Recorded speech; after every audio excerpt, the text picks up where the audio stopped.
personal items out. They have no chance to call for help. And this is far away from most media outlets. You are amongst the very few journalists who have even seen this. European or American journalists who have even been here because people are afraid to come or it's too hard to come. And one of the things we were told in Gaza by a very respected Palestinian psychologist who had just completed a study of 1,000 Palestinian children was that they had discovered that many of these Palestinian children no longer had a will to live, that they were so dehumanized and so affected by seeing their fathers particularly beaten by Israeli defense forces, that the psychological condition is one of the dimensions of the conflict that is not widely understood. Palestinians called for an international observer force that would stop the violence, but this action was blocked by Israel. Finally, a group of Palestinian and Israeli human rights activists together created the International Solidarity Movement, which has brought people from around the world of all ages and backgrounds to provide a nonviolent international presence to try to fill this need. Rachel Corrie, a 23-year-old American student, went to Gaza to join in these efforts, sending back emails to her parents. I have been in Palestine for 2 weeks and 1 hour now, and I still have very few words to describe what I see. It is most difficult for me to think about what's going on here when I sit down to write back to the United States. Something about the virtual portal into luxury. I don't know if many of the children here have ever existed without tank shell holes in their walls, and the towers of an occupying army surveying them constantly from the near horizons. I think, although I'm not entirely sure, that even the smallest of these children understand that life is not like this everywhere. It was Sunday afternoon in Charlotte, about noon actually, and I received a phone call, and my son-in-law, Kelly, was on the phone, and he asked if Craig was there.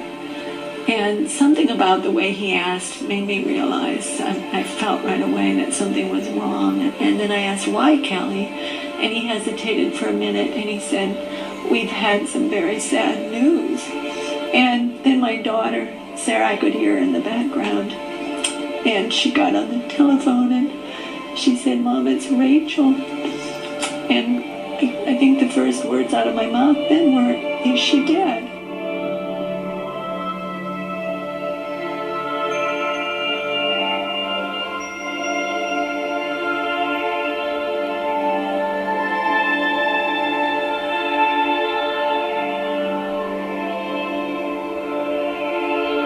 We were opposing the demolition of farmland and other property, Palestinian property by Israeli construction forces and bulldozers.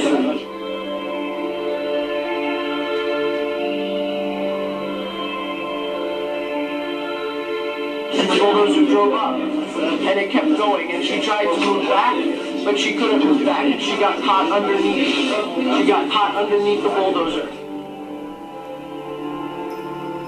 Many other internationals began to surround the bulldozer and yell at it and tell us that there was somebody there, and it did not stop.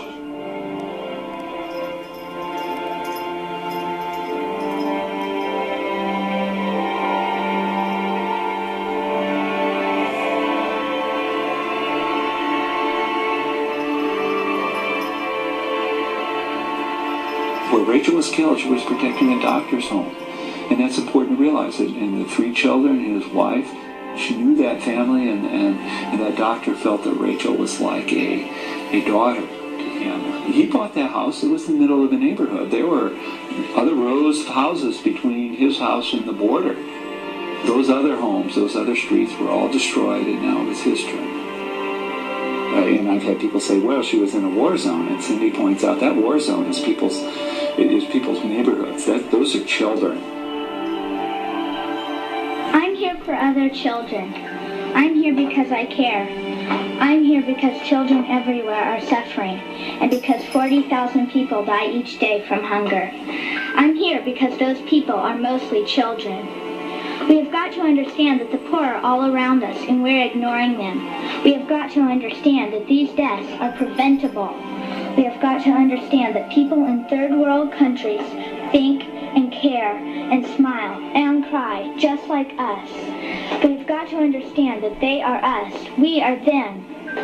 My dream is to stop hunger by the year 2000. My dream is to give the poor a chance. My dream is to save the 40,000 people who die each day. My dream can and will come true if we all look into the future and see the light that shines there.